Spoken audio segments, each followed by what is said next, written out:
dear friends and net aspirants, welcome back to yet another video lecture of High Point, and welcome to our channel. And in this video, we'll be looking at yet another new critic known as Cleanth Brooks. So he belongs to New Criticism, the school of literary criticism, and he lived from 1904 to 1994. That was his lifespan.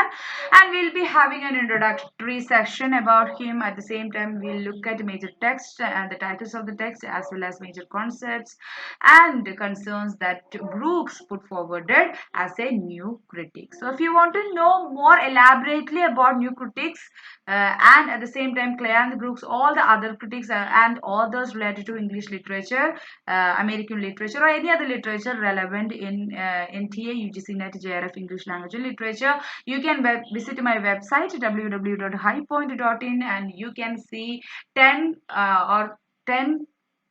and you can see 11 topics we are covering for, and you can see we have provided audio lecture series of 11 topics, and under 11 topics the entire syllabus is divided, and PDF materials are there which are downloadable, and practice and previous question papers are there for you to attempt live exams. So you can have the free trial once you log in for once you log in your account. You can have the free trial. And if you want to know more about the course details, the materials that we are providing, and the bonuses, at the same time the fee structure or anything related to the website, you can WhatsApp me or call me in this number, or you can use the Instagram Instagram platform to come to me. And in Instagram too, we are providing lot of variety of study materials in my feed, at the same time in my feed, as well as in my Instagram story and in the reel session. So don't forget to have all those materials saved in your account so that you can use them whenever needed. So if you have not subscribed to my YouTube channel, do subscribe if you are interested to have more contents related to English literature, and which are relevant for your NTA, UGC, NET, JRF, English language and literature preparations. And while you subscribe, press the bell icon so that you get a notification whenever we upload a video. Let's move on to the introductory part of the video, and let's have an introduction about Cleanth Brooks.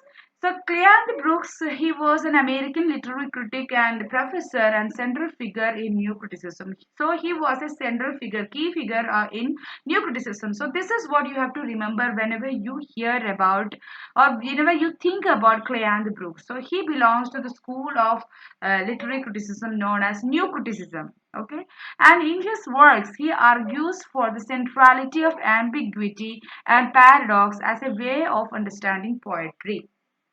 So he mainly argued throughout his works, he argued that how ambiguity and paradox, these two things are centered in understanding poetry. How this, in every other poetry you can find ambiguity and paradox. That's the thing that gives more meaning and more beauty to poetry, according to whom? According to Cleanth Brooks.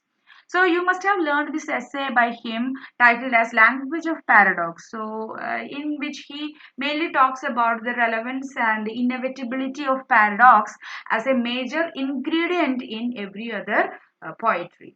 He formulated his concepts emphasizing the interior life of a poem and codified the principles of close reading. So another thing you have to remember about every other new critic is that close reading. So whoever the new critic is, they all advocated the concept of close reading whenever you try to analyze or you try to read a work. Close reading means, doesn't mean that you need to read it so closely. It means that you have to shred all other, you have to negate, you have to come out of all other extra details related to the poem, or related to the work whenever you read a work. That means the extra details means the biography of the author, the background, social background of the work, or the age in which it is produced. So these kind of details related to the work which stand outside the work, that need to be removed, that need to be negated, or in the way that should not be focused when you read a poetry. So that is known as close reading. So everything you need to know about the poem is there in the poem. No need to think about the intention of the author, or no need to think about the effect of the poem that read that it made within the reader. Okay, when we discussed about new criticism, we have detailedly held about close reading. You can go and check it. He wrote works upon William Faulkner. So William Faulkner, he is a wonderful American novelist who have came up with wonderful novels, and he wrote a work upon. He mainly criticized Faulkner's works. He is the co-founder of the journal, the Southern Review, with the Robert Penn Warren. So Robert Penn Warren and Cleanth Brooks, these are the founders of the journal, the Southern Review. Okay, remember all these points.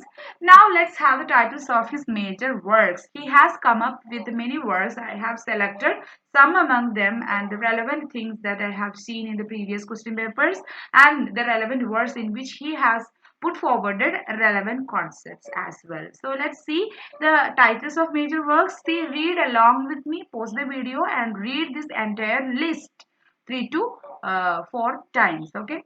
An Approach to Literature, published in the year 1936, Understanding Poetry in 1938, Modern Poetry and the Tradition 1939, The Well-Wrought Urn, Studies in the Structure of Poetry in 1947, Literary Criticism, A Short History in 1957, American Literature, The Makers and the Making in 1970, 3. William Faulkner First Encounter in 1983, The Language of the American South in 1985. So these are his major works. I will read the title again. Read along with me, okay?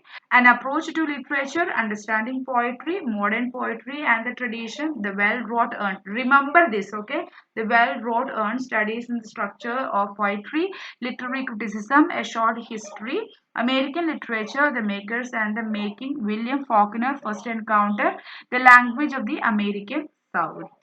Okay, try to remember the titles, but you do have to remember the well-wrought urn. So he has shared many his central ideas in this particular work. Now let's see his major concepts, which are his major concerns as a new critic. Brooks advocated close reading because he believed that, this is an exact quotation from the work The Well-Wrought Urn, he believed that by making the closest examination of what the poem says as a poem, a critic can effectively interpret and explicate the text. So this quotation, this concept is from his work, The Well-Wrought Urn. So what he says, he advocates, like I said, as a new critic, he advocated close reading because he was in favor of close reading, and he didn't find that all the background details about the work is not relevant, and advocated close reading. Why? Because he believed that by making the closest examination, at most scrutiny of a work, we can make understand what a poem is trying to say as a poem. So the poem is a poem, and as a poem, what that poem is trying to say. So we can understand that with a closest examination of that poem. So in that way only a critic can effectively interpret and explicate the text, what the poem as a poem is trying to tell, trying to reveal to the readers. Only through a closest examination, only through close reading, this can be interpreted and explicated. The primary concern of criticism is with the problem of unity, the kind of whole which the literary work forms or fail to form, and the relation of the various parts to each other in building up this whole.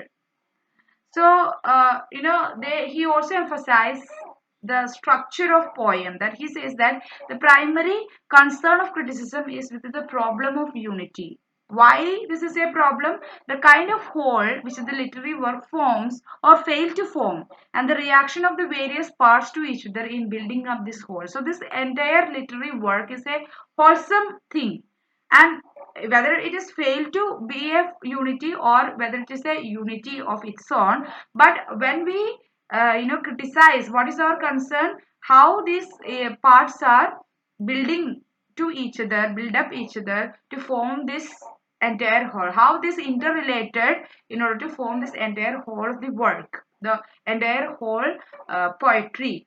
In a successful work, format and content cannot be separated. So this is another major concept by Brooks, that in a work, in a successful work, format and content cannot be separated. The form is meaning. So this is what he says in by making the closest examination of what the poem says as a poem. So the poem is not a novel. We cannot paraphrase a poem. So a poem needs to be understood as a poem. You cannot paraphrase a poem because form is relevant in order to bring about that wholesome effect, in order to bring about the various parts of the poem into as a unity, as a wholesome work. So in a successful work, format is relevant, as important as content. So many people, they give relevance to content, they give importance to content, not that to format. But he says that in a successful work, format and content, they cannot be separated. The form is meaning. So form is not a different thing, but it is not separated from content, but it is meaning itself. The literature is ultimately metaphysical and symbolic. So he also defines the literature as metaphysical and symbolic, that which stands out of the physical reality. It is something beyond the physicality, and it is symbolic as well. And Brooks and Warren published Understanding Poetry. So they together co-founded a journal known as the Southern Review. Remember that? And they also published together Understanding Poetry. In this work, they argued that the poetry should be taught as a poetry, and the critic should resist reducing a poem into a simple paraphrase, explicating it through biographical or historical context and interpreting it didactically. So this is what he put forwards as a new critic. So he gives immense importance to the form along with the content, because they are not separated, they are together, infused together, and they are together bringing about meaning to the whole poetry. So Brooks and Warren, they say in this work that they argue that poetry should be taught as poetry. So while we do poetry, while we study poetry, we will look at the biographical details, we will look at the historical context, we will, try to interpret it didactically, and we will, in some guides and all, some guide books and all, there will be paraphrases for epic verse, paraphrases for poetry. That should not be done, that should be resisted, because it's known as heresy of paraphrase. You should not do that. So if you are trying to paraphrase a poetry, then you are dismantling the structure of the poetry, and you are not trying to understand, you are not doing close reading. At the same time, you cannot understand the poetry in that way, because the form also plays a great role in bringing about the meaning in poetry. Okay, for them, for Brooks and Warren, the extra textual information are a means to clarify the interpretation, not a tool for interpretation. So here they are bringing about a little variation about their impression, their opinion about the extra textual details. So they say that, so there will be always extra textual information about a particular poetry. We can use that extra textual information in order to clarify our interpretation, not as a tool for interpretation. So we should not use the extra textual information as a tool, as a means of interpretation, as a means to interpret a poetry. Rather, these extra textual informations are need to be used as a clarifying tool, in order to make clarifications of interpretation, in order to clarify the interpretation. For other usages, in order to interpret, you should not use extra textual information that will simply paraphrase, that will end up in simply paraphrasing the entire poetry, that will dismantle the structure of the poetry, that will loosen the close reading, so it will affect the interpretation and explication of the poetry by a critic if you are doing that. So the particular concept that he talks here is heresy of paraphrase, that he talks in the well-wrought urn, and he refers to summative reductionist reading of poetry. So heresy of paraphrase refers to summative reductionist reading of poetry. So poetry is written, is composed in a particular structure. So when you interpret, when you write about poetry, when you try to understand a poetry, you will write the summary of the poem, and that is not actually the meaning of the poetry. That is not how a poetry should be interpreted. If you are paraphrasing in that way by writing a summary, then you are making summative reductionist reading of poetry, not poetry, not in a way how the poetry really should be criticized or analyzed by a poet, by a critic, or by a reader, in a through the technique of close reading. He argued poetry does not serve any didactic purpose because producing some kind of statement would be counter to a poem's purpose. So he also said that making statements is not a purpose of writing poetry. That is not the purpose of poetry. That, so because he says that didactic purpose is not the purpose, or a poetry is not obliged to serve any didactic purpose, any didactic moralistic purposes, because it is not intended for creating any statements. It is simply for writing poetry. Poetry is there for the sake of poetry. Poetry has a different structure than any other kind of literary piece. So poetry is not there in order to serve some didactic purpose, but it is there. It is not to make any statements, because that will encounter, that will counter the poem's purpose. The poet resists uh, these kinds of reduction through the use of irony, paradox, ambiguity, and other rhetorical and poetical devices. Here we can see the importance of paradox and other poetical devices, as the poet will use these poetical devices in order to reduce this reductionist kind of reading.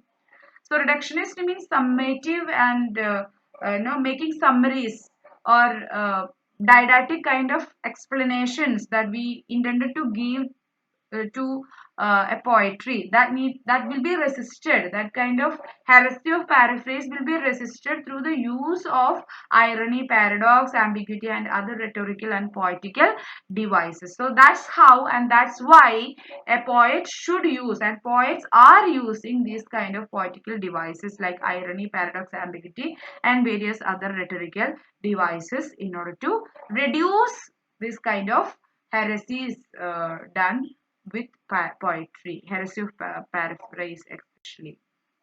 Now, language of paradox. So this essay you must have learned in your MA classes.